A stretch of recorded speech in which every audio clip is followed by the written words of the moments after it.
Guys, just move out of the way a little bit more for me, please.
got some more to send back to you. I think it's one of the families, but I'm not really sure.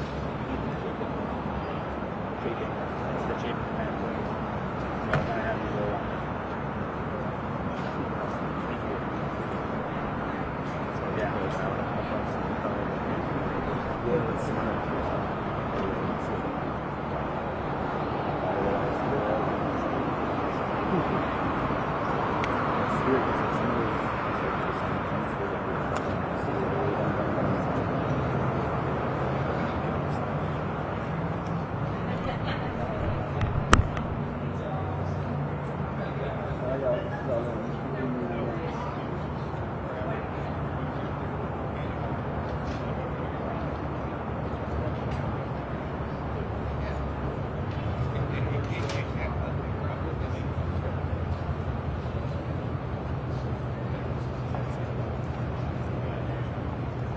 they left his bond at $1 million.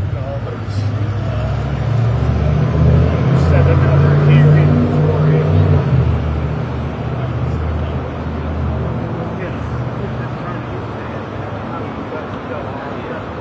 without much, I was just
So some people for the floor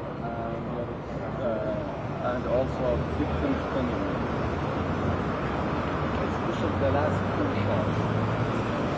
I know the victim, but before the last two shots, there's also some people I don't know who they are. Prosecutor or Sudan or lawyer, I don't know.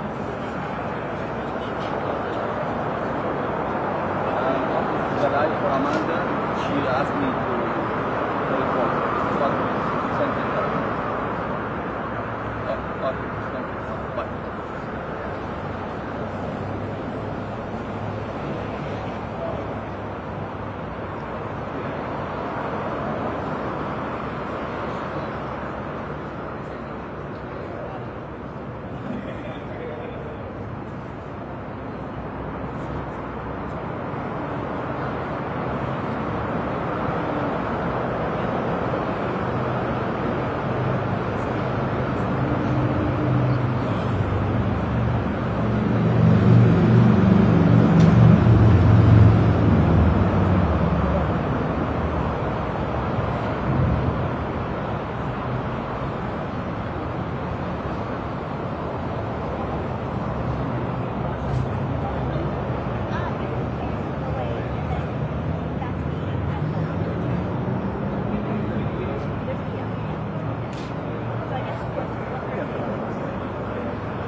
Who they are?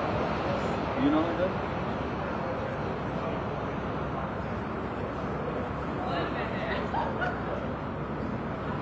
Yeah. Yeah, all right.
Give us some space, guys. Yes. Yep. Steve, you just wanted to say how sorry. Yeah, that's where I am right now.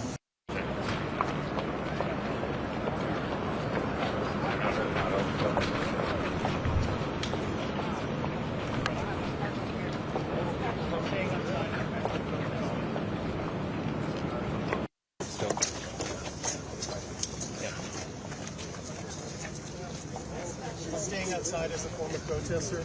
Yeah. This isn't our agreement. We didn't agree to this. How do you feel knowing they just, you agreed on something and then they just completely We backfired? didn't agree on any of it. He only negotiated with the murderer of our children. That was the only person that he negotiated with. He didn't give us the common courtesy to negotiate with us, to even pretend. He could have just pretended and then lied, but he didn't even pretend. He basically said, your guys' input isn't needed. The judge could hear one thought from you that he should remember. What is it? He's going to own this. He's going to inherit what Thompson did, and he's the only one that can fix it. He's the only one who can make it right. He needs to protect those other surviving victims and make this person say that they had nothing to do with it. He did it solely. He did it all on his own, and nobody else was responsible. And then we won't keep having these supporters always saying that he got set up. We know what he's planning on doing. Somebody died, a vet died, and he's going to try to say that, put the blame on that person. So he's not going to take accountability. And Thompson didn't force him to take accountability. He didn't even negotiate it. That's terrible. You don't think 4 life sentences is justice? No, of course not. It's daycare. Prison is daycare, people. Steve, if you could tell the judge one thing today, what would it be? Do what's right. Do what you know. I mean, 4 people died in their sleep. If we had 4 other people that weren't college students, this would be the death penalty. What do you want us to know about Caleb today? Kaylee would be ashamed of what happened today. What do you want to happen? Why do you want this to go to trial? Because they're my peers. This community will decide that he's guilty. And we can take it out of frickin' Thompson's hands. One man shouldn't decide what 4 souls are worth. You said Let's go. they made a deal with the devil. Move. Yeah, they did. That's Thompson. Thompson made a deal with Kohberger. He was the only person that was considered.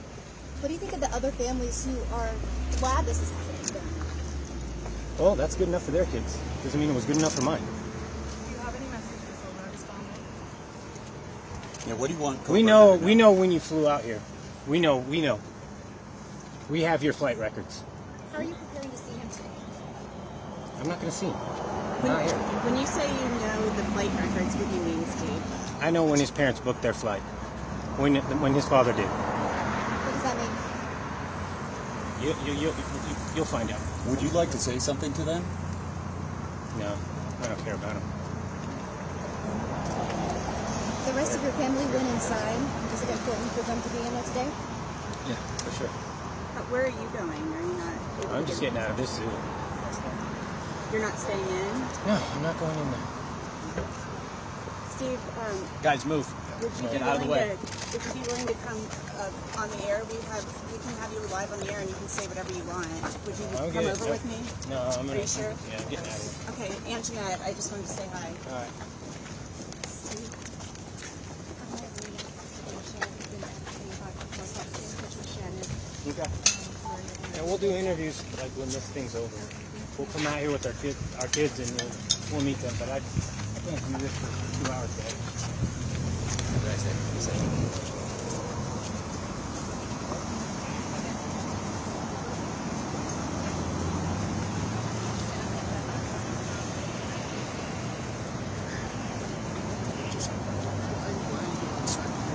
This is a protest. Not really. It's just I don't want to participate in Brian's deal. That's understandable. I'm actually a father of a daughter myself. She's 1 year old, and Is that yours on your socks? yeah, and I can't imagine, brother. I cannot imagine what you're going through. I won't pretend to know. Thank you. I appreciate it. But that being said, Good to see you, Steve. Yeah. Go Boise, man. Go Boise State, right. I love those boys. Yeah, you're going to talk to us this afternoon. What time do you think you'll be able to talk Yeah, to we'll us? probably be back in like an hour when the court starts, and then we can go out there and we'll deal with all this. But I just stayed right there. I got you. How's the family holding up?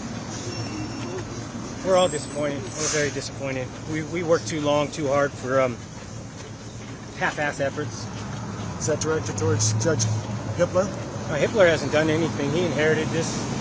Hopefully he can fix it. I'm not blaming nothing on Hitler. I'm putting this all on Thompson and Limassol County. You know, they've tore that house down. They've done everything to hide this. Why did this get done over the weekends? As soon as the investigation starts, they're cowards. They're running from it. I'm not supporting them. Okay. Thanks, Steve. We'll talk to you later. All right, have a good one, guys. Hey, I'd bless you. appreciate it Yes, if sir. you guys left us here. all right, take care. Confidential and out of his job.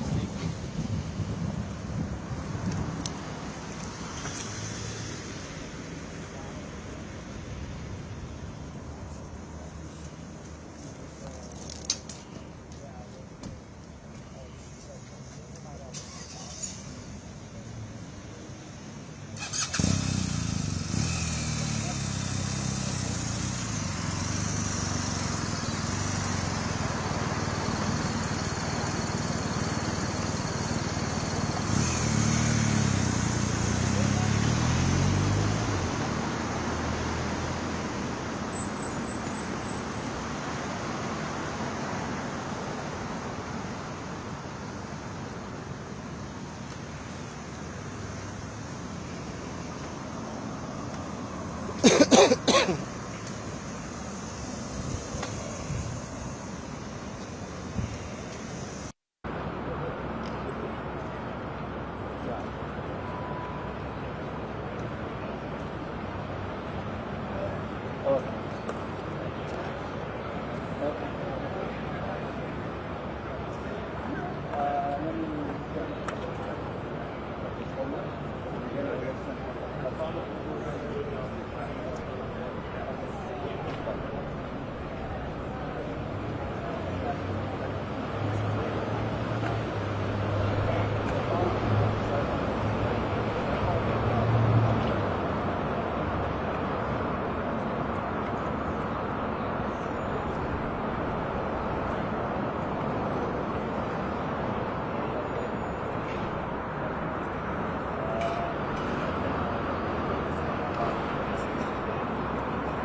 I saw the mic flag like right there. I was like, oh. Yeah, I think it's right. I said, don't share. No, this friend is there a whole day. No, I went over there.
Yep, I'm on the bridge. Correct, yeah, room 262 for me. I'll see the 15 you said? Thank you.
said that.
I'm not gonna follow you. You know what you're doing. No, I don't. I got in front of the lesson. I saw my stop sign this way. You were going to do it down. That's how I. Well, then I just showed this video to someone like, oh, that's definitely the same person. You know how tired I am? That guy from yesterday is the same as yeah. today. Oh, okay. But I'm so tired. I thought that guy that we just talked to, like I was there the whole time. I thought he had like a goatee and a. I thought he was too. Did he not? He was clean shaven. Holy crap! Okay. Right? I feel like because I'm so tired. No, I mean it's definitely like.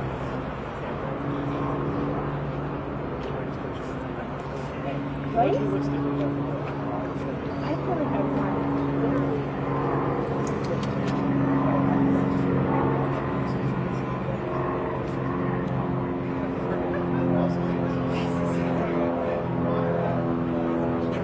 I'm just gonna like stand next to you, know everyone. Be disappointed. But that was a once in a. Where do you live? In Chicago. Oh. What about you? New York. Oh, okay. Yeah, we're both not from. Have you been covering this? Oh wow. I just got here 4 a.m. Okay. I'm never gonna complain. I got here yesterday at like 1, and I couldn't sleep last night. Yep. I'm so tired, but I got here so early that I have no excuse. You at least have an excuse. Good job with your camera. Let me know who to write. I'll tell them you did a good job. I'm Bonnie with CNN. Nice to meet you. But I do know a good camera shot. I know yours is really good.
Just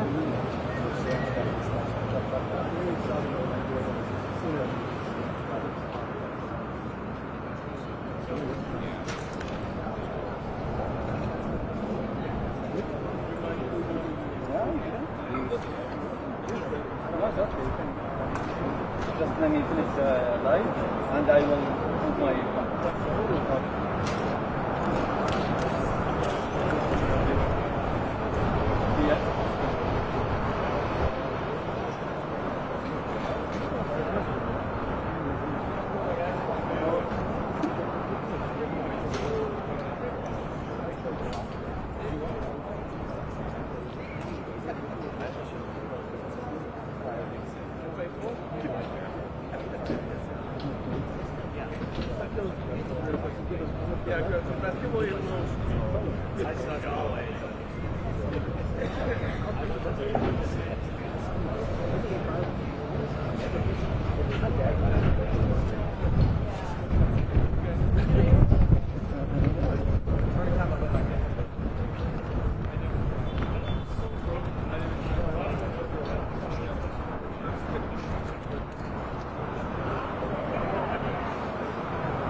Yeah, I'm in Taiwan.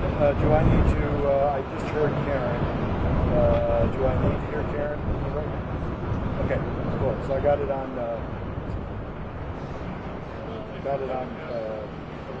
cams.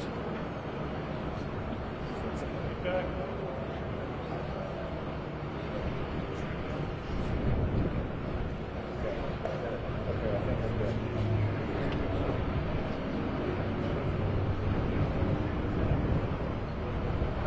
Taiwan. Okay.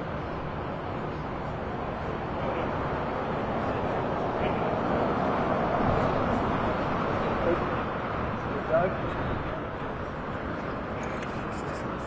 It's not good.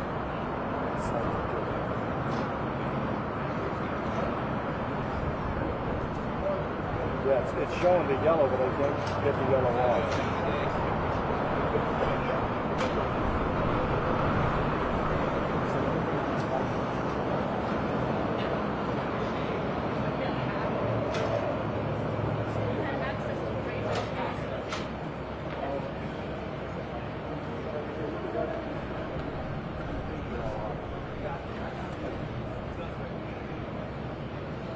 Yeah, Doug just looked at it and thinks I'm all on too.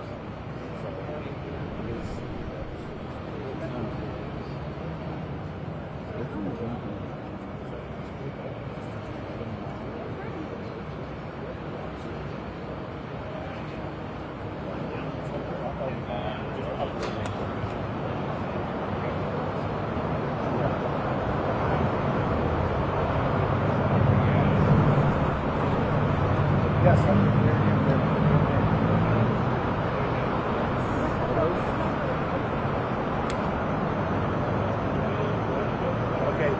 okay, and so, do you want me to hold it?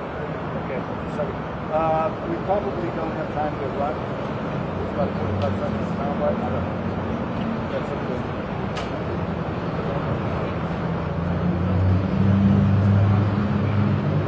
Okay, so we don't want to run the audio just because of time. You think we don't have much time to tap dance?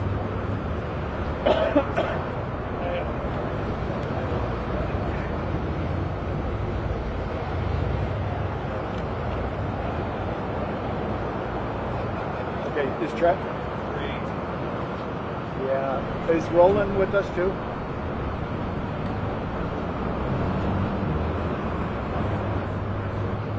Okay, so just so I get this straight, it's just you and me tap dance for a short time, and then we're gonna, as soon as the judge starts, or no, when the judge walks in, then we're gonna kill him. Right? Is that what we're?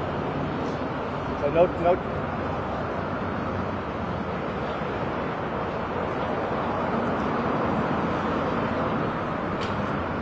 Okay. Okay. Yes.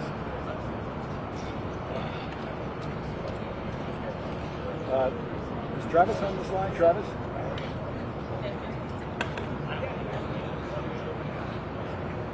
Okay. I just want to know if he has that sound ready to go if we need to do it. Thank you. Shane, you guys have your problems. You already know what to do. Because I already know what I'm doing. I'm not worried about her. I'm worried about which one. Okay. I'll talk about it, and then if you do it on the fly, somebody can say it.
Okay, Travis, can you hear me?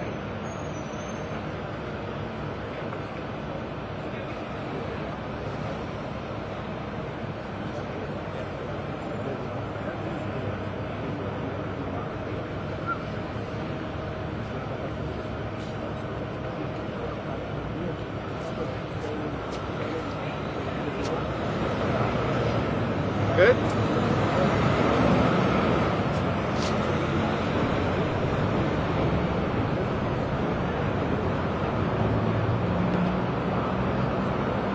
Yeah, do you have it edited?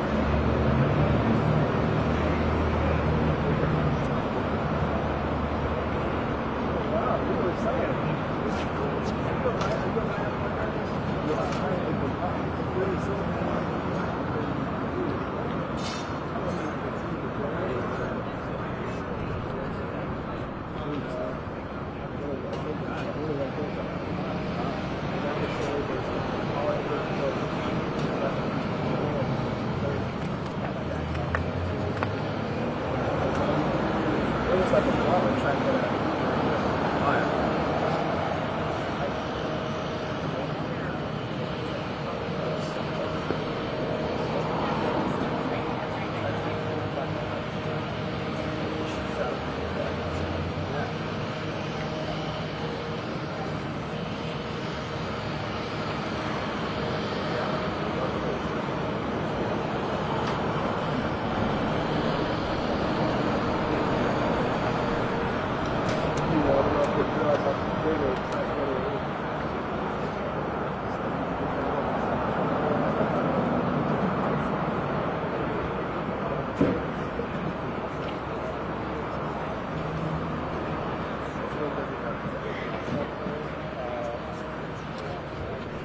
Watch it. It's all good. I'm not on anything. It's a good one.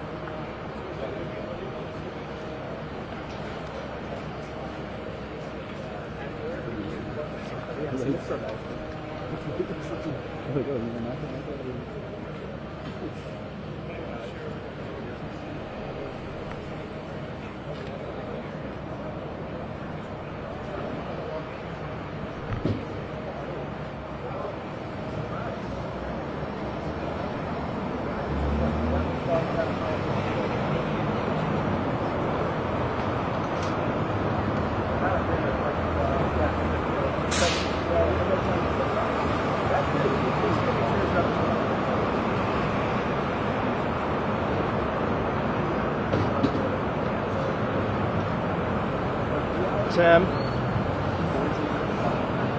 Is that the guy? Is he cutting up? News Nation.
Thanks, Karen. A lot of people. I've never seen media so large, not only in front of the County Courthouse, but in Boise in my 30-plus years. Idaho was sick, so this really nothing. These folks were out here, everybody was out here.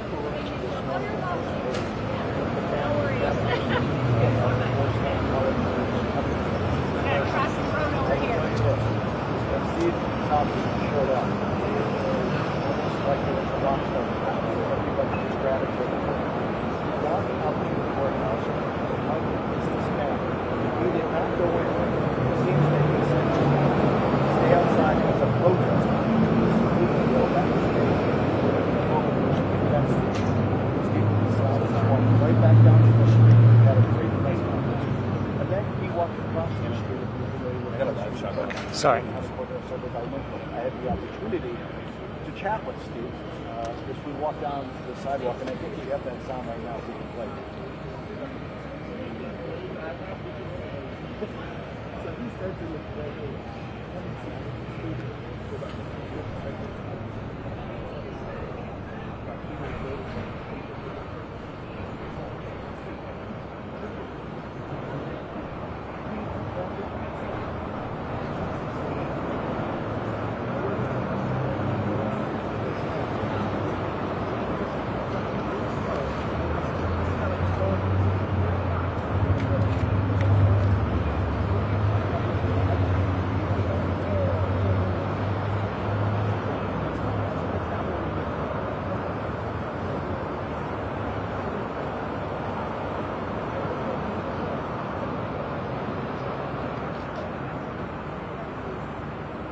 have the very upset students who's protesting what's happening today by not attending, but we did have his family members who did go inside.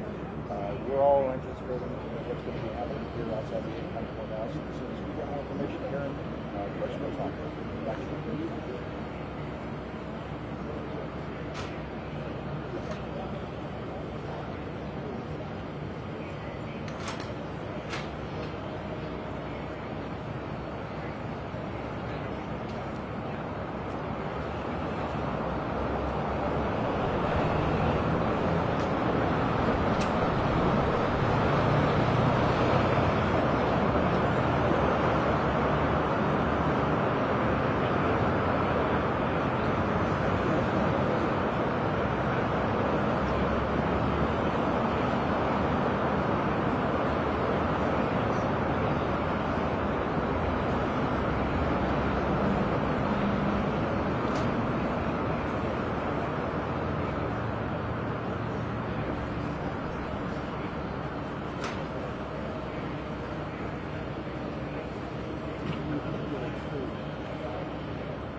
I think that was Chris.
lightning starts wildfires.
Yeah, that's the best shot I got. Yes.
All right, this is CR 0124316665. Defendant is present in custody with counsel, Ms.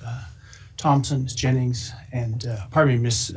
Taylor, Ms. Massoff, and Ms. Barlow. The state's present with Mr. Thompson, Mr. Horowitz, Ms. Jennings, and Mr. Nye is here as well. Am I miss anybody? I'm sorry. Ms. Allen is here as well. Ms. Allen is here as well. Very well, thank you. All right, we are here today to entertain a change of plea. Before I start, I want to address some issues of concern and otherwise. First, I appreciate everybody in attendance today being on their best behavior. Please, no outbursts or demonstrations. Any such conduct will result in immediate removal and may result in an inability to attend further court proceedings in this case. I want to point out that there have been calls by some for the public to contact me and my office in an attempt to influence my decision-making in this case. This has been extraordinarily disruptive for court staff and the ability for them to get work done, not only in this case, but in other cases where defendants are entitled to have their cases processed, and frankly, as important, if not more so, for victims to have their cases processed in those cases. It's also highly inappropriate. A court is not supposed to, and this court will never, take into account public sentiment in making an opinion regarding its judicial decisions in cases.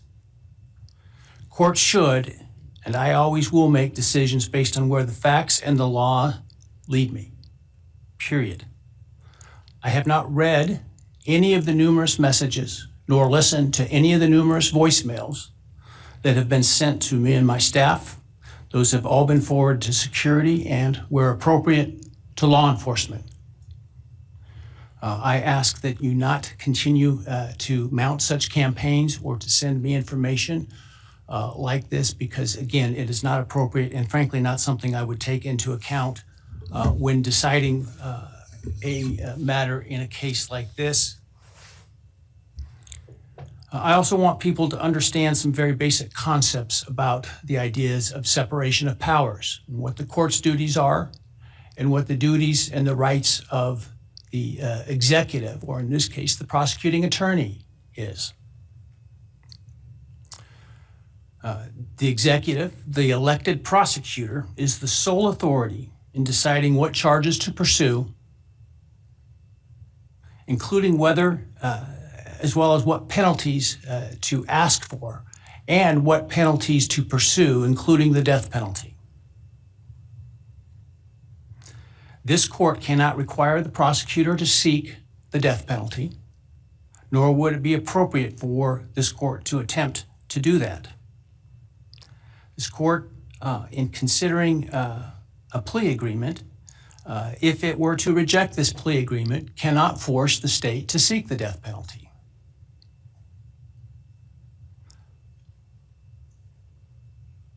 My role and power in considering a plea agreement is extremely limited. My role is to ensure that the defendant's plea is given freely, voluntarily, and intelligently. If those things are met, I can only reject a plea, such as the one in this case, where I'm not being asked to agree to the sentence in advance. I can only reject it, for example, if the defendant does not meet or admit to all of the elements of the crime. That is, I can ensure what is called a factual basis to the plea. Finally, I want to offer my apologies to all the families, including the victims' families, the families of the defendant, for the short notice for today's hearing, and I'm sure what must have been the hurried efforts to get here. I, like most everyone else, learned of this plea agreement Monday afternoon and had no inkling of it beforehand.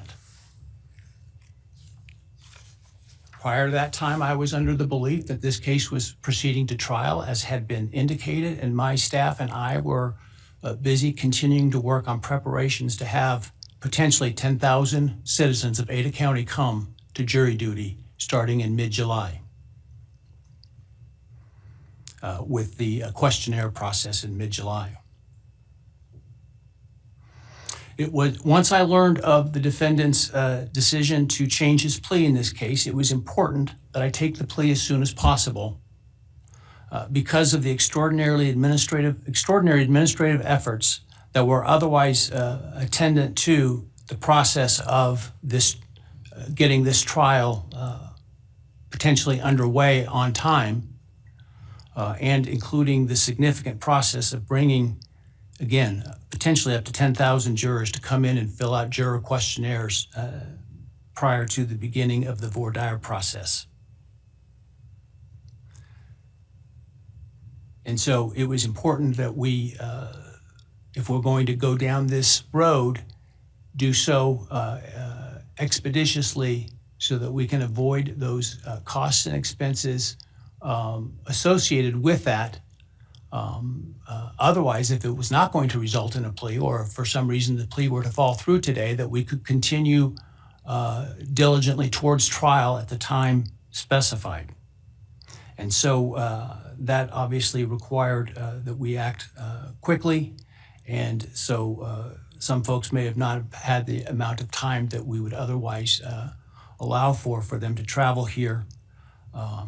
And so, again, I apologize for that.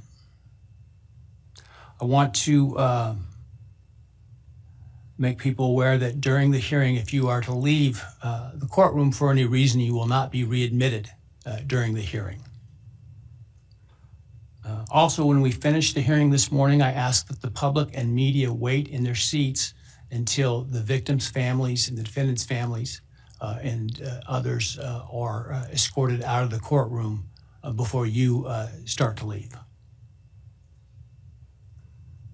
Finally, I want to acknowledge the trial court administrator and her staff, the Ada County Sheriff, and the Ada County 4th District Marshal Service for the huge lift that they've accomplished in preparing for and orchestrating this hearing today, as well as to all the security attendant today that you see, and some of whom you, many of whom you don't see, with less than 48 hours notice. And so I appreciate the hard work that they've been doing.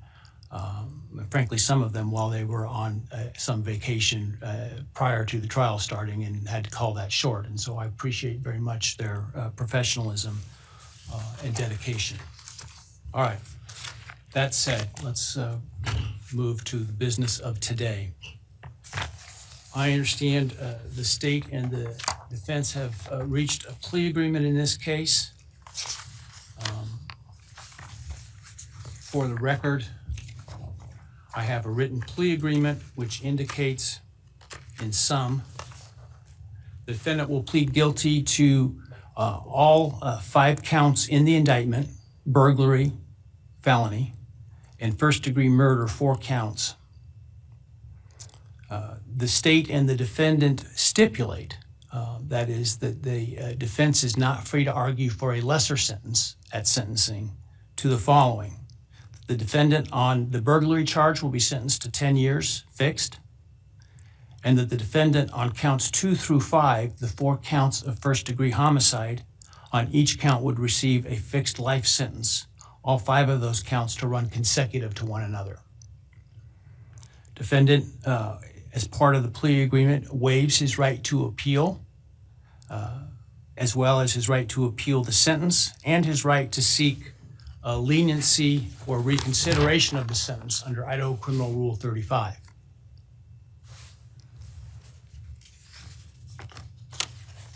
This is not a Rule 11 agreement, meaning the court is not bound by the plea agreement and could impose a different lawful sentence at sentencing. The stipulated agreement between the parties is the maximum on each count, so theoretically the only thing the court could do would be a lesser sentence at sentencing. But the defendant is not free to ask the court to do so under the plea agreement. Are there any other material terms of the plea agreement that the parties would like to make?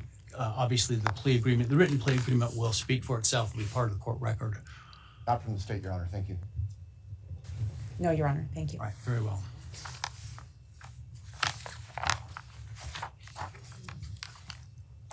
All right. Ms. Taylor, have you had sufficient time to discuss this case and all of its ramifications with your client? I have, Your Honor. Have you discussed fully with him his rights, defenses, and possible consequences to him of the guilty plea? Yes, Your Honor. Have you been able to do all the discovery you feel necessary? Yes, Your Honor. And have you informed your client of the importance of providing the court truthful and accurate answers in taking this plea today? I have. Have you apprised your client of any and all offers and counter offers and answered his questions about those? Yes. Do you consent to the entry of the plea today? I do. All right, Mr. Kohberger, I need to ask you some questions this afternoon, or I guess it's this morning still.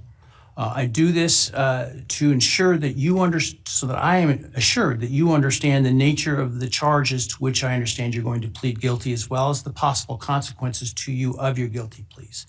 I want to make sure your plea is given voluntarily, and I want to make sure that you actually committed the crimes to which you're pleading guilty, because I don't want you to plead guilty to a crime you didn't commit. If you attempt to plead guilty today, but for some reason I don't accept your plea, then it is possible that your statements today could be used against you later at trial. Do you understand that? Yes. All right, thank you. And now, while you're standing, actually, why don't you take the oath from the clerk? Do you solemnly swear or affirm that the testimony you shall give in the matter not cooperating before this court shall be the truth, the whole truth, and nothing but the truth, so help you God? Yes. All right, and Mr. Kohberger, just to make it easier, you don't need to stand when you speak to me. I appreciate the sign of respect, but for convenience, you can remain seated, all right?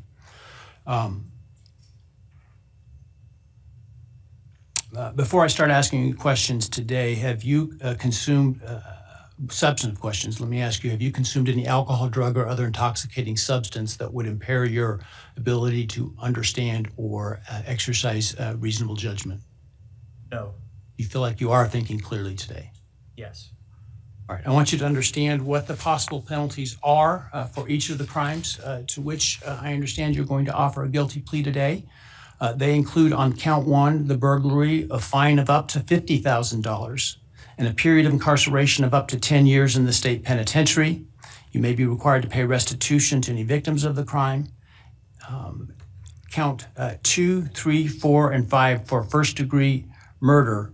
The consequences include a fine of up to $50,000, a period of incarceration of life imprisonment, which is a requirement of a sentence, that it be a life sentence with a mandatory minimum sentence of at least 10 years on each of those counts. In addition, you would be potentially responsible for a fine of up to $5,000 to each of the victims of your crime to be enforced in the form of a civil judgment to operate as additional punishment. This is in excess of any restitution or fines that the court could order.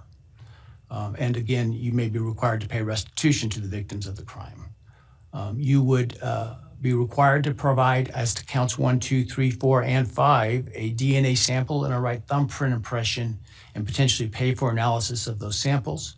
You would lose any right to possess, purchase, or carry a firearm, the right to serve on jury duty, the right to hold public office, and the right to vote. Do you understand the charges and all those possible consequences? Yes.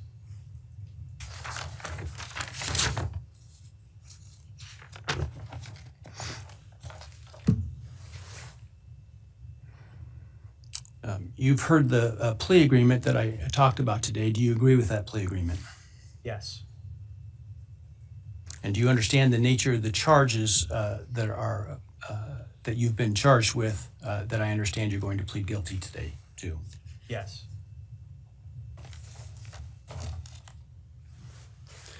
As I indicated, I'm not bound by the plea agreement, but the plea agreement is for the maximum on each count.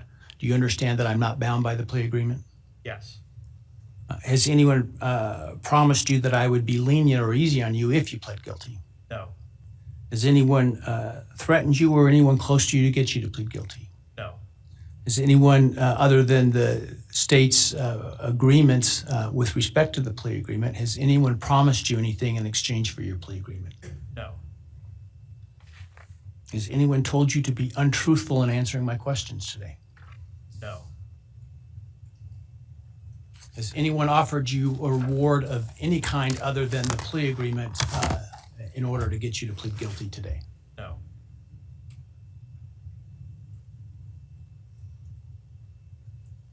Are you pleading guilty because you are guilty?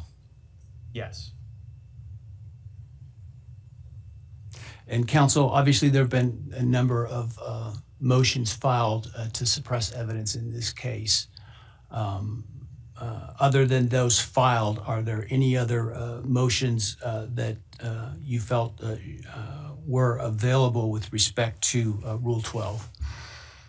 No, Your Honor. And Mr. Kohberger, you understand that by entering the guilty plea in this case, you would be giving up your right to appeal any decision this court made, as well as your sentence? Yes.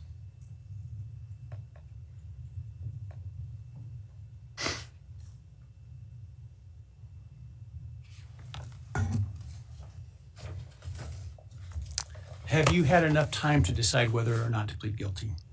Yes. Are you pleading guilty freely and voluntarily? Yes. Given your choices, do you believe it's in your best interest to plead guilty? Yes. Have you discussed fully the matter of pleading guilty with your attorney, and are you satisfied with the advice you've received? Yes. Has your attorney advised you to your satisfaction about what your rights are, what your defenses may be, and what the possible consequences to you of your guilty plea are? Yes. Has your attorney done everything you've asked them to do? Yes. Are you satisfied with their representation of you? Yes.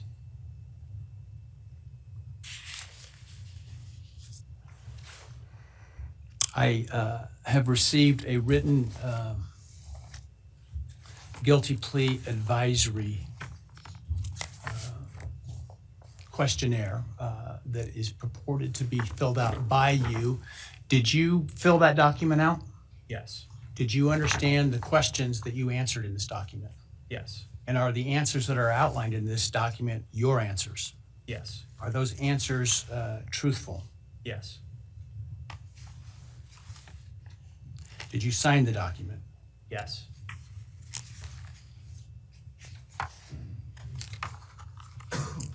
And this document outlines many of the rights that you have in this case. Should you not plead guilty, did you understand those rights? Yes. They include a right to a jury trial. Do you understand that? Yes. They include a right to the presumption of innocence. Do you understand that? Yes. You have the right to require the state to prove your guilt as to each element beyond a reasonable doubt. Do you understand that? Yes. They include a right to confront your accusers and cross-examine witnesses presented by the state, including by utilizing the subpoena power of the court to accomplish that. Do you understand that? Yes. You understand you would have a privilege against self-incrimination and a right to remain silent, meaning you would not be compelled to testify if you did not wish to, had you not pled guilty. Yes. You understand you're giving up that privilege and those rights that I've just outlined by pleading guilty. Yes. All right, I want you to understand what the state would have had to have proven at trial had you, to the crimes that you're pleading guilty to, had you, if you didn't plead guilty. Let me find the document. Hang on a second here. All right.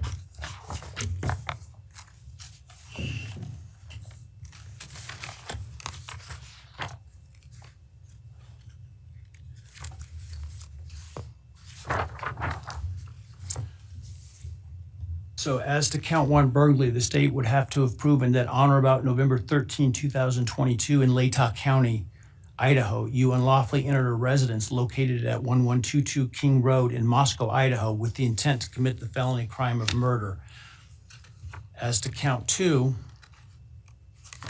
the state would have had to have proven that on or about that same date in Latah County, Idaho, you did willfully, unlawfully, deliberately, with premeditation and malice aforethought, kill and murder Madison Mogan, a human being, by stabbing Madison Mogan, from which she died.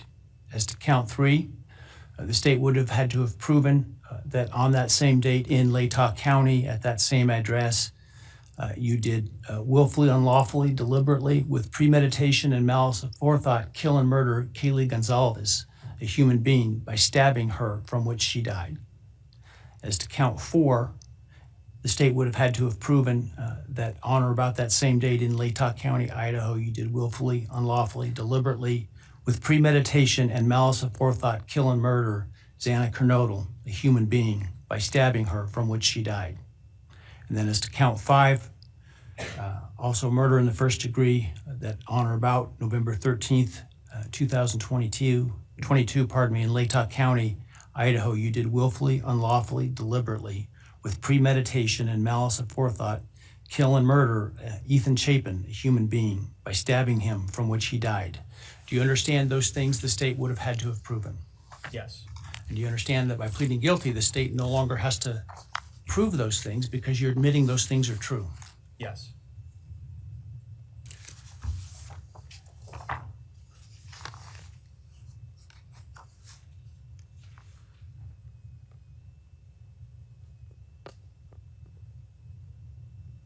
I want to also make, for the record, the defendant has provided with the guilty plea advisory form a document entitled Written Factual Basis that purports to have the defendant's signature dated 1 July 2025. Did you sign that document? Yes. And did you agree with the written factual basis that is included there? Yes.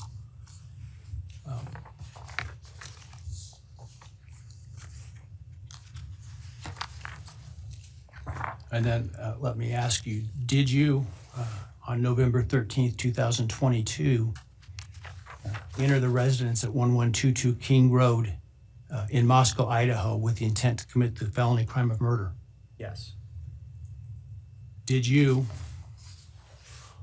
on November 13th, 2022, in Latah County, state of Idaho, kill and murder Madison Mogan, a human being? Yes. And did you do that willfully, unlawfully, deliberately, and with premeditation and malice aforethought? Yes. Did you, on or about that same date in Moscow, Idaho, kill and murder Kaylee Gonzalez, a human being? Yes. And did you do that willfully, unlawfully, deliberately, and with premeditation and malice aforethought? Yes. And did you, on that same date in Moscow, Idaho, kill and murder Xana Kernodle, a human being? Yes. And did you do that willfully, unlawfully, deliberately, with premeditation and malice aforethought? Yes. And then on or about November 13th, 2022, again in Latah County, Idaho, did you kill and murder Ethan Chapin, a human being? Yes. Did you do that willfully, unlawfully, deliberately, with premeditation and malice aforethought? Yes.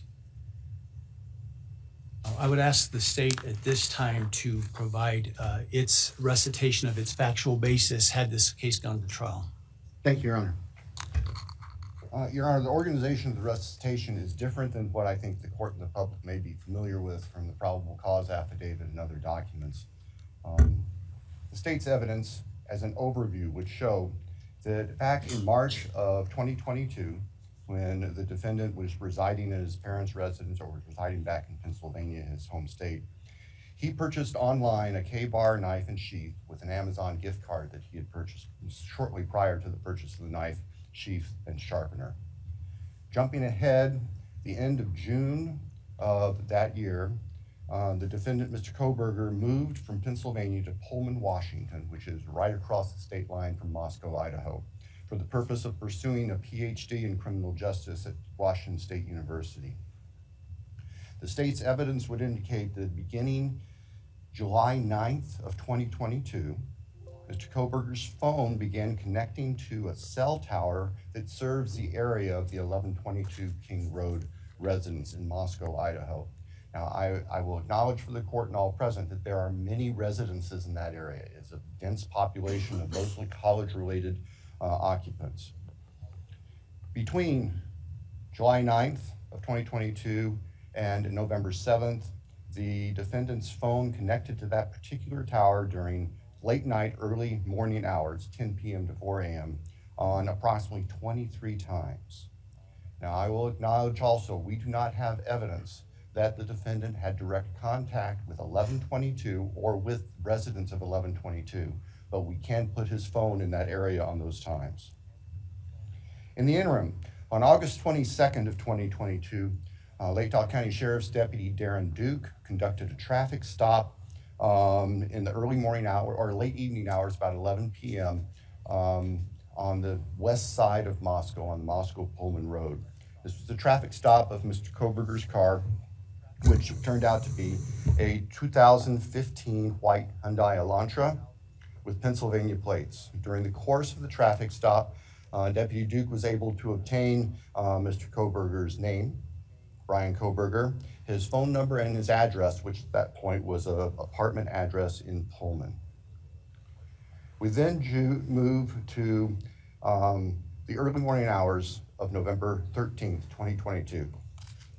The state's evidence would show that early morning hours on that day, Mr. Kohberger's phone left his Pullman residence, which is an apartment in kind of the central northwest part of Pullman.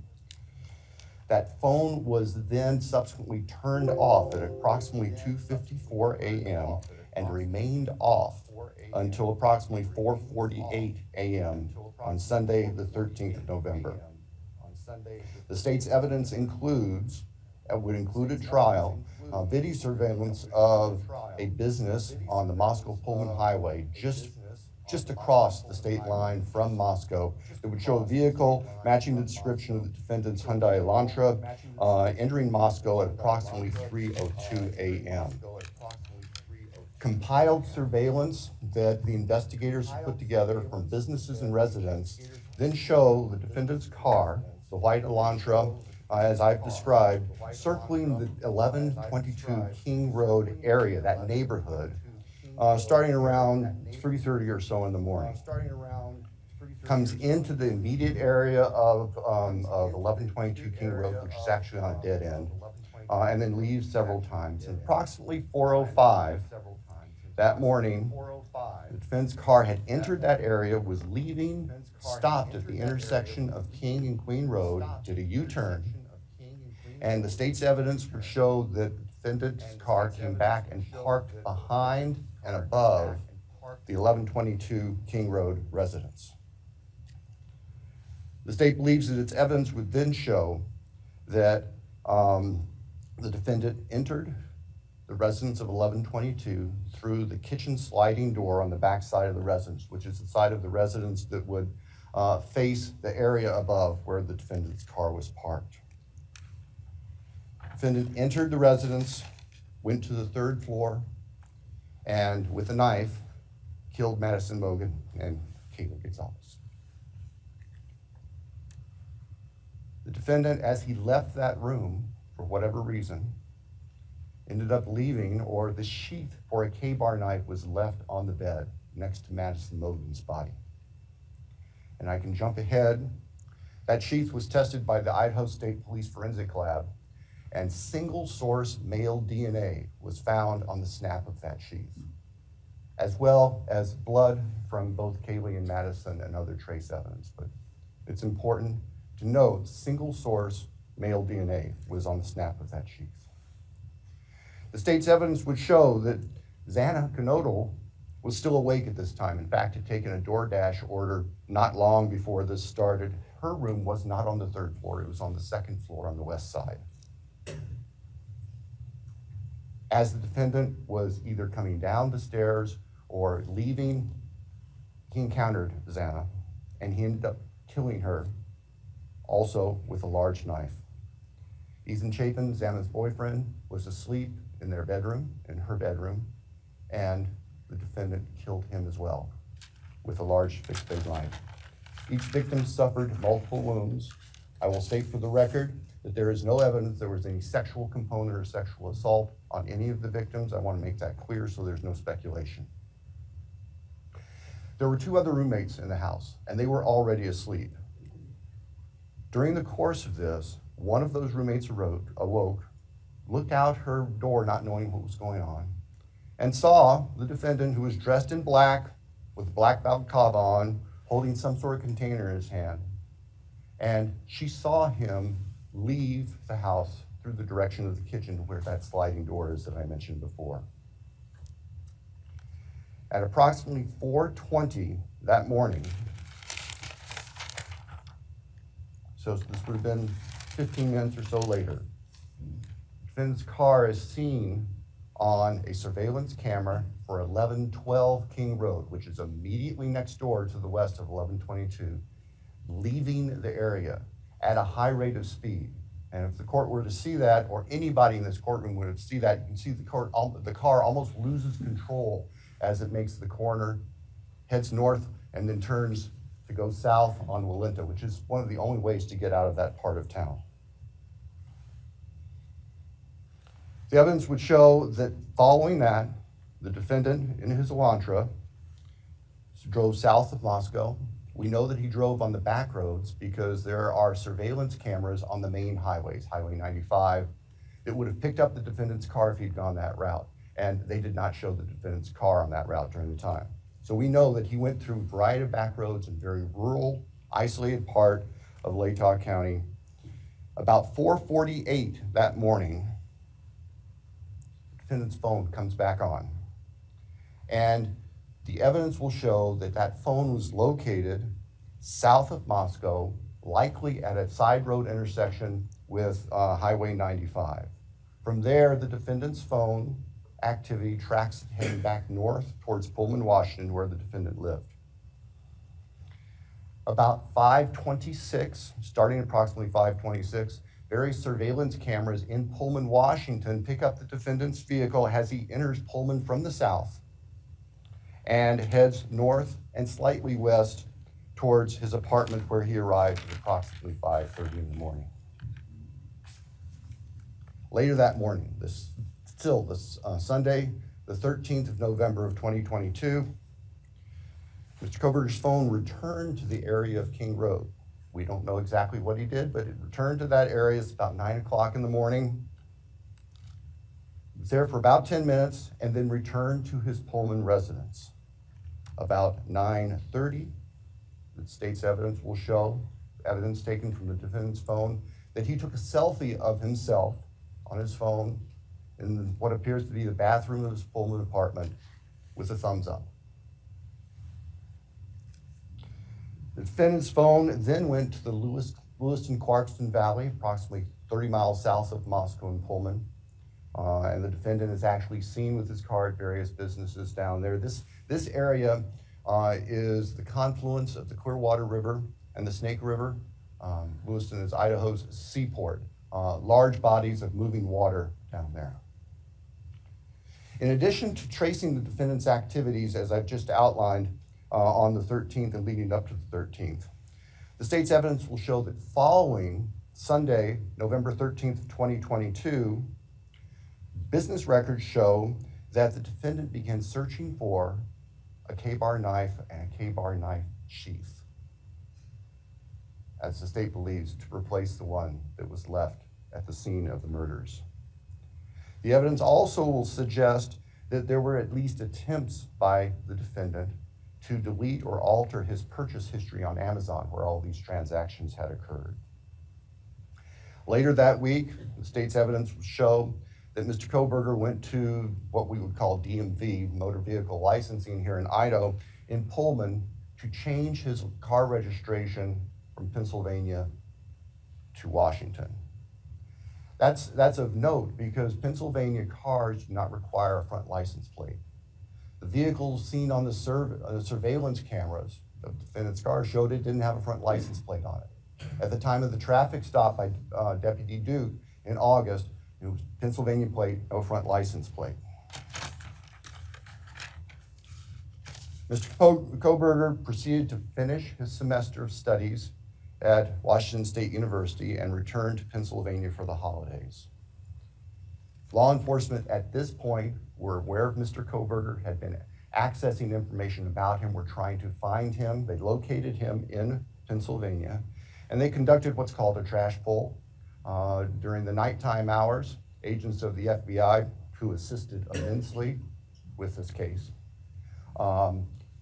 working with the sanitation department back in this neighborhood in Pennsylvania, took trash that had been set out on the street for collection, sent the contents of that from the Pennsylvania residence of the defendant's parents to the Idaho State Forensic Laboratory, where the lab experts there were able to identify DNA on a Q-tip as coming from the father of the person whose DNA was found on the knife sheath that was next to Madison Mogan's body in the bed.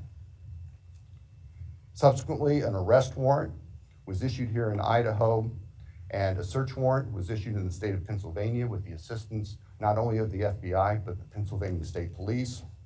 Mr. Kohberger was arrested at his parents' home to return to Idaho. Upon his return to Idaho, a DNA sample was taken from him, and it matched the DNA found on the knife sheath next to Maddie's body at the crime scene. I can tell the court and the public the weapon itself, the knife, has not yet been recovered. I can tell the court that the defendant's apartment in Pullman was searched, as well as his office. Spartan would be a kind characterization. There was virtually nothing there. Nothing of evidentiary value was found. And of course, we're now talking 6-8 weeks after the time of the killings.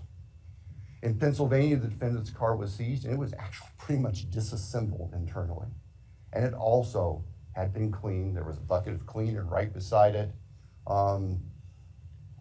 I think we can all look to our own cars, you know, in those compartments in the doors. We try to keep them clean where you put stuff. There's always some degree of crud in there. They were spotless. The defendant's car had been meticulously cleaned inside. And the state would present to the jury that that was part of the defendant's plan in covering up this. The defendant has studied crime. In fact, he did a detailed paper on crime scene processing when he was working on his pre-doctorate degrees, and he had that knowledge and skill. So, Your Honor, at the end, the state submits that the evidence that I've given just a quick overview of, and that to present in court would consume weeks, which the state is prepared to do and has been prepared to do, would show that as the defendant has just admitted and pleaded guilty on November 13th, 2022, excuse me, Mr. Kohberger entered the residence of 1122 King Road in Moscow, Idaho. He did that with the intent to kill. We will not represent that he intended to commit all of the murders that he did that night, but we know that that is what resulted, and that he then killed intentionally, willfully, deliberately, with premeditation, and with malice forethought, Maddie Mogan, Kaylee Gonzalez, Ethan Chapin, and Santa Cruz. Thank you. Thank you.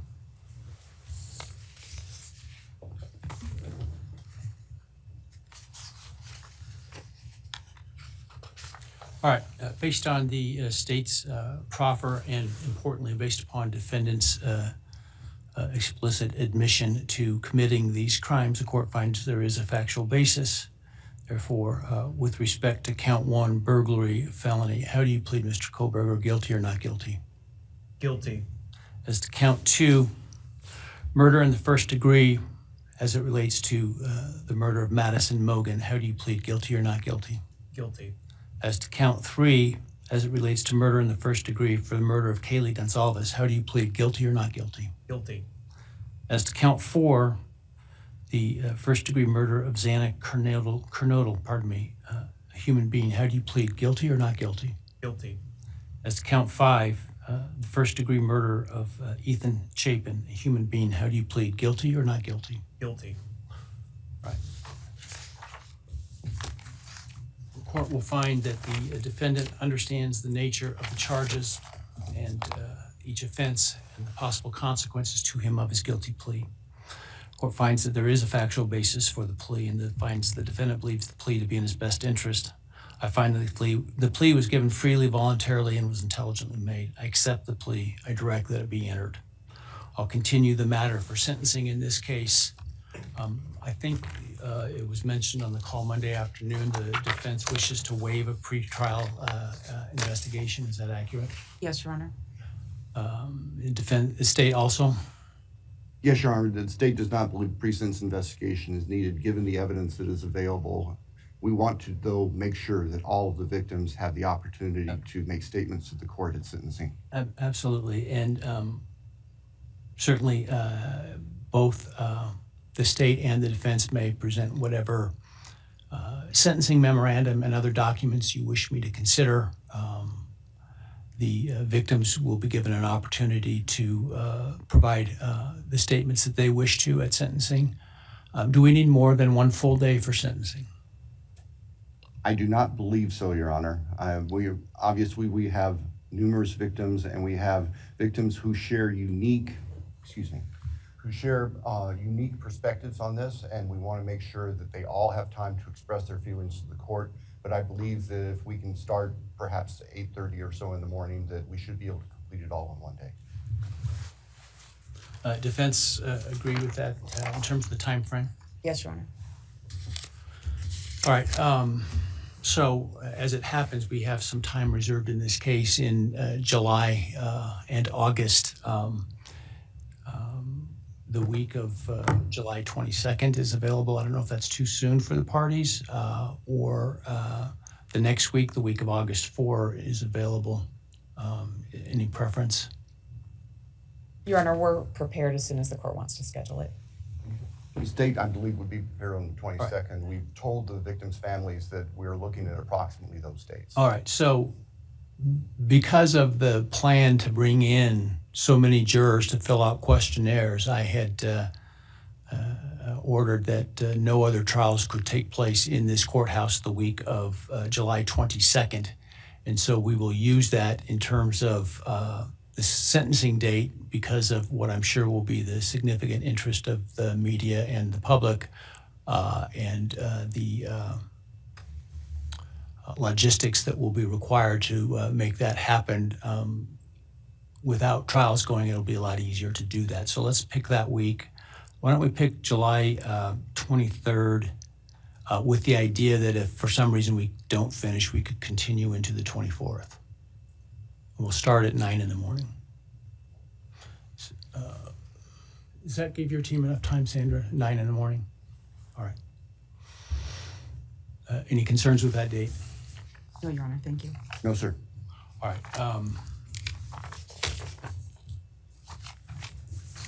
Any reason why I should not rescind the non-dissemination order at this time? You're right. I think that given the history of this case, it would be best if that remained in place through sentencing, so we have time to make sure there's the ability to completely answer questions.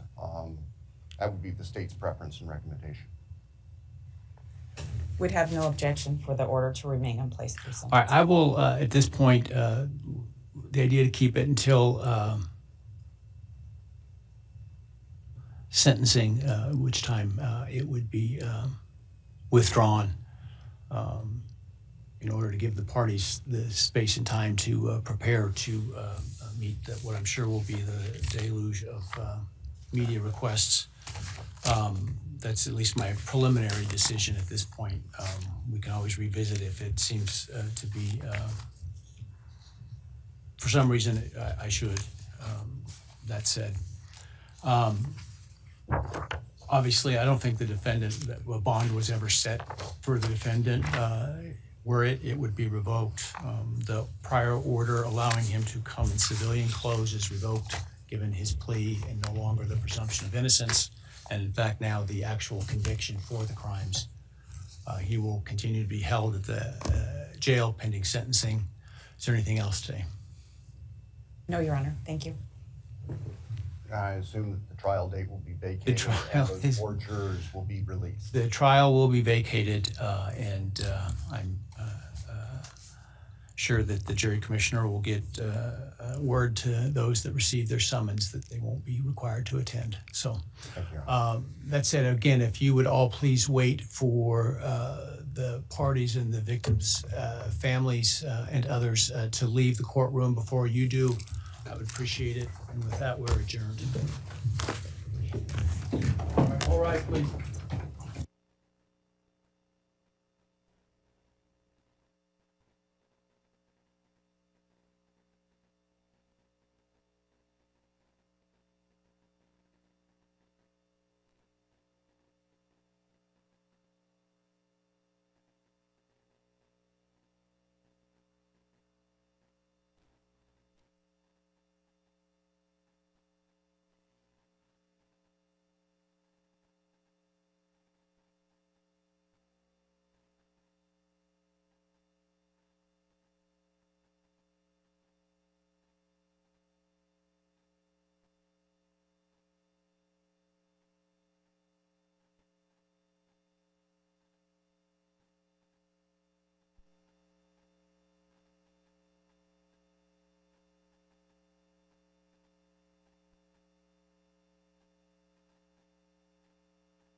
talk to Steve. He's fine with it.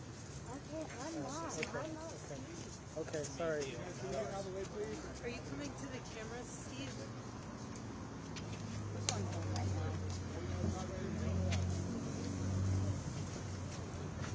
Yeah, we should reserve mostly for their property. People that with us the whole time. Well, sisters rarely move.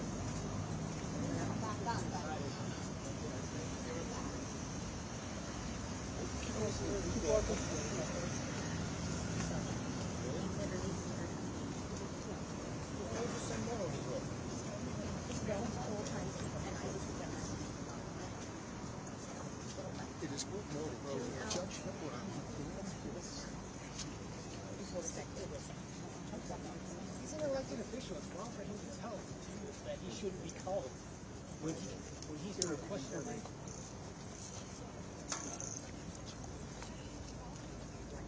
Yeah, I can go there.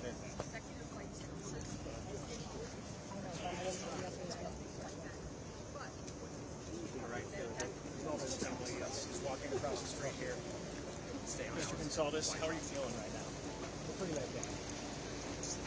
You're let down. You said earlier that you made a deal, that they made a deal with the devil. You still feel that way? Yeah. Run with the devil. The defendant is the devil. When you don't include the families in the deal, what other ways can you discuss? When you heard your daughter's name being read in court with those details, what was that like? It was terrible. Because we let her down. I let my daughter down. Trusting in this. As bad as you could possibly imagine. Did your opinion of the Latah County prosecutor change after hearing him lay out the case that you would have presented? No. Just furthermore, he has the strongest case, and it was a case given to him by the FBI agent, and he just let us slip through his fingers. Is there anything he said that surprised you? No. No, not really.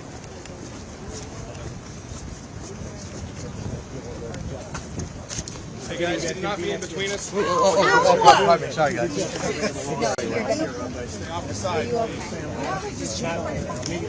Thanks for being strong for your family, Steve. Thank you, buddy. Have a good one. What's your name again? Aaron Cox, Reuters. God bless you guys. I'm really sorry. Bless you guys. Be safe. Go federal.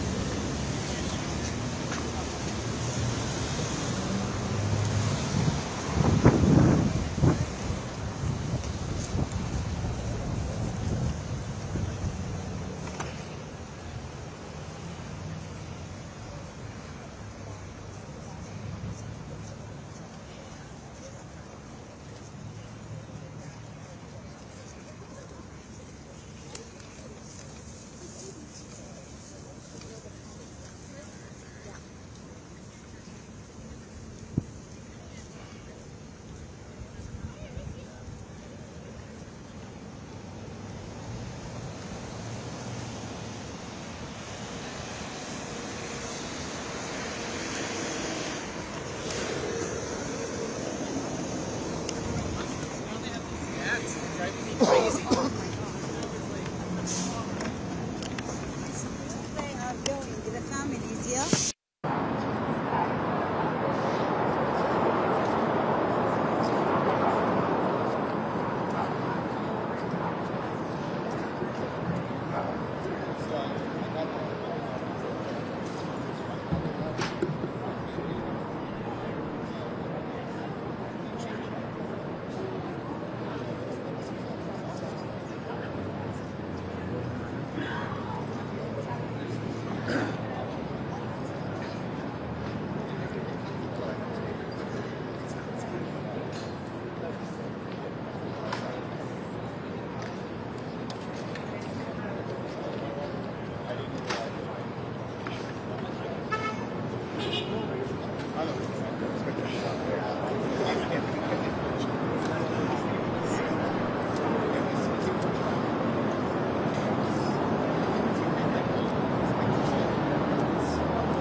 Check 1 2 3 4 5. Check 1 2 3 4 5 6. Check 1 2 3 4 5 6.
1, 2. Check, check, check. Test 1, 2, 3, 4, 5.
No, I don't have anything. I don't have anything set up right now. A couple other things to pull.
Good afternoon. I'm Leander James from the law firm of James, Vernon and Weeks in Coeur d'Alene, Idaho. I'm a victims' rights attorney. For the past 2 years, I've had the privilege and the honor to provide pro bono representation in this criminal case for Karen Laramie and Scott Laramie, the loving mother and stepfather of Maddie Mogan. I will be reading a statement of gratitude today from the Laramies.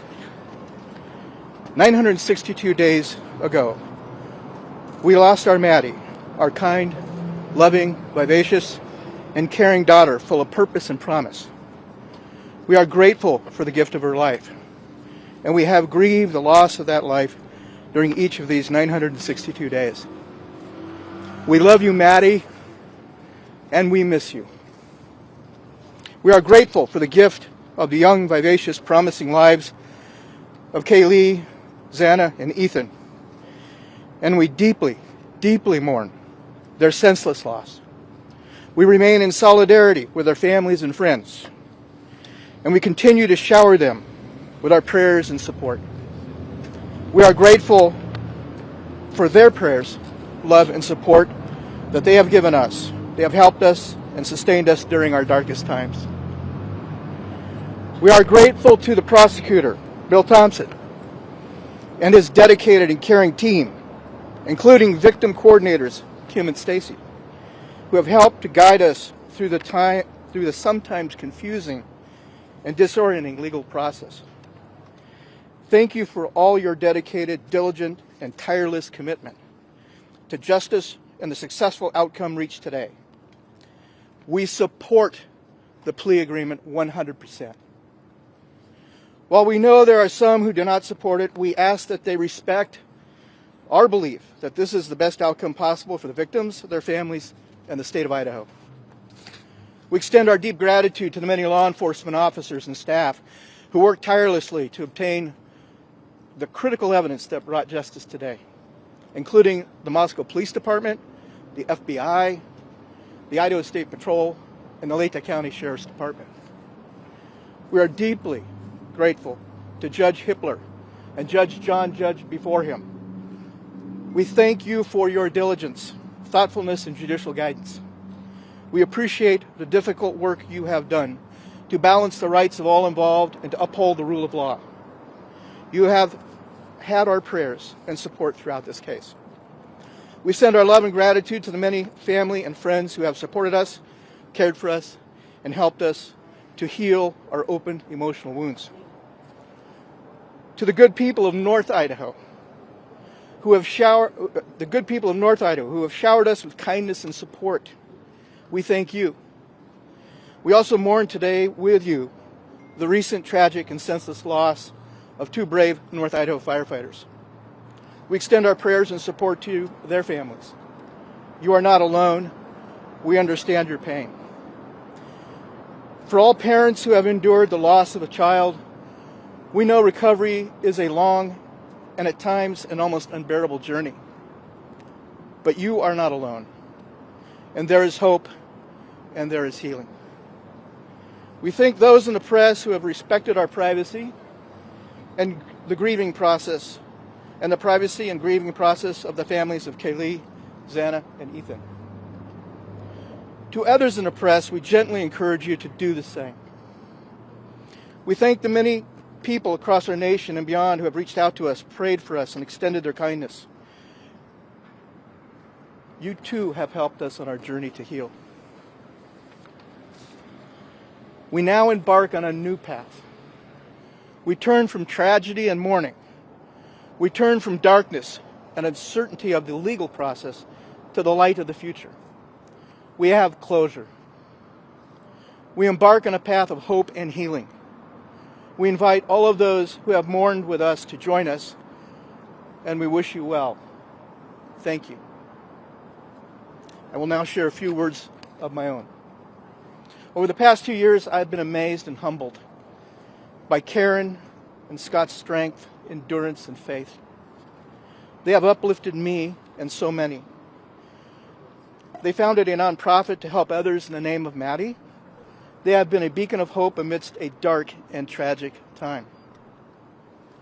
To those young and bright attorneys out there looking for purpose and meaning in your profession, I invite you to join the effort of crime victim attorneys to bring victims justice with compassion, empathy, humility, and understanding.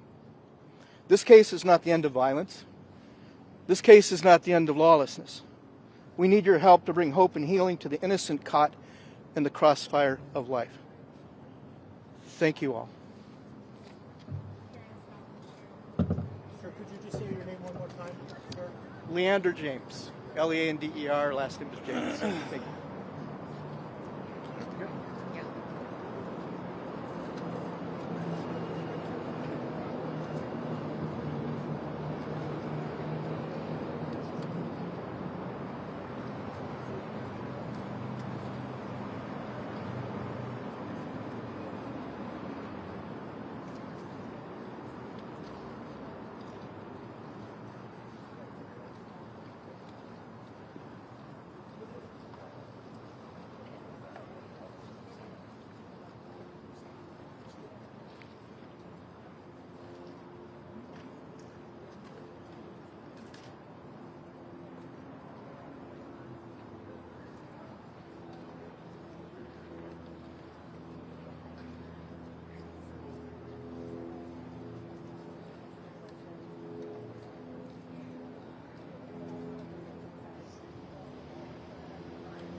Foot. Yes, excuse me.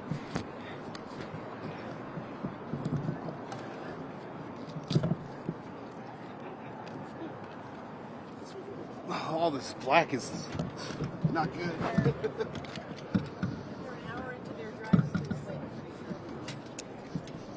They're an hour into the drive to Priest Lake.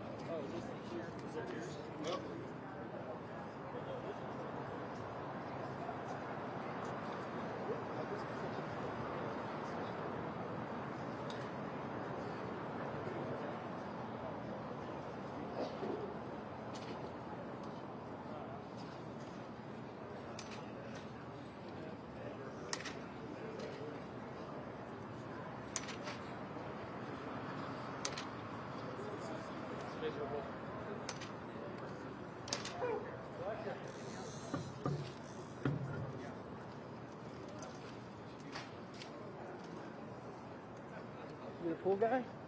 With AT? Yeah. Nice to meet you. How you doing?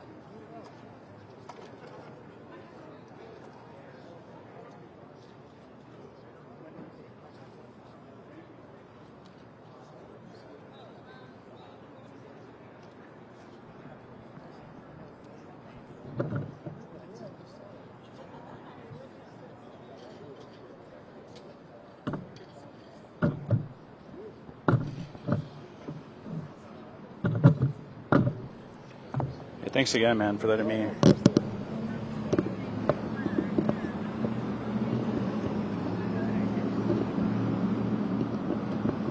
All right, come on. There we go. I just tangled it up. Good.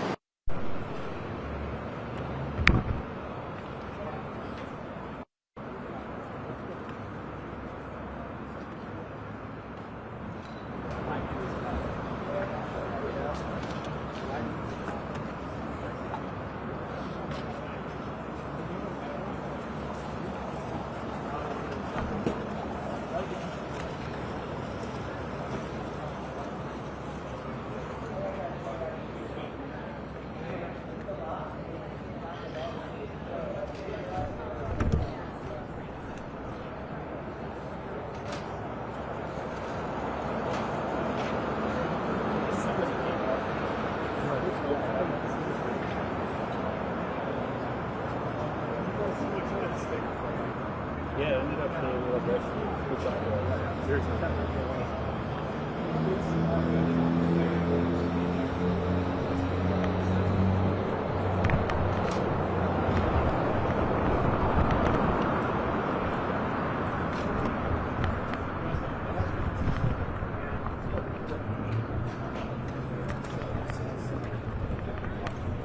What would you say?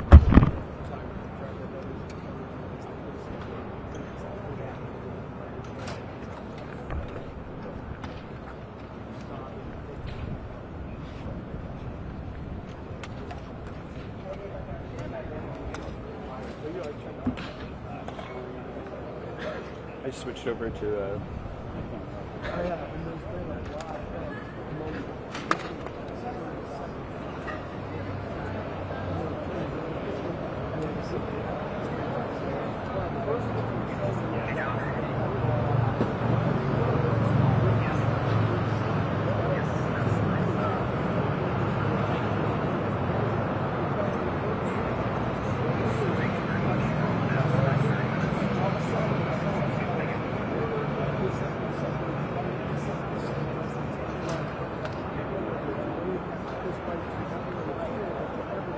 good afternoon. Most of the day here in the platform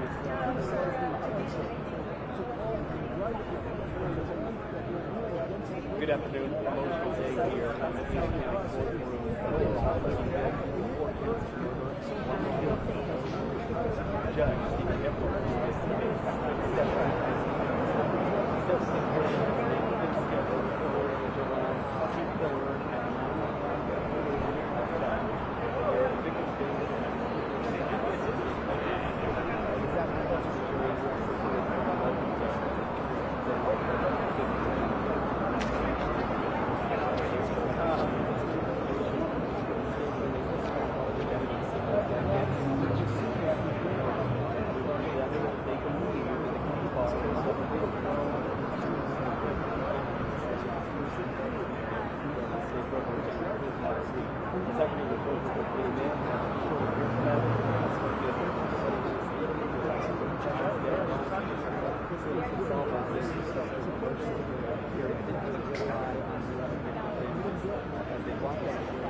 Slowly start packing up.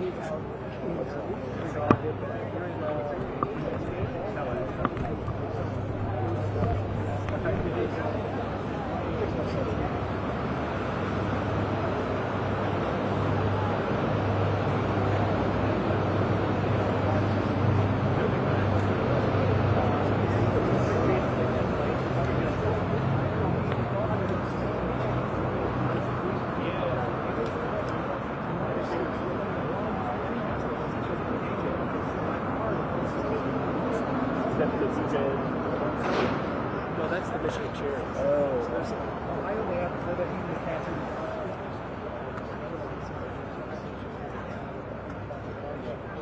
I guess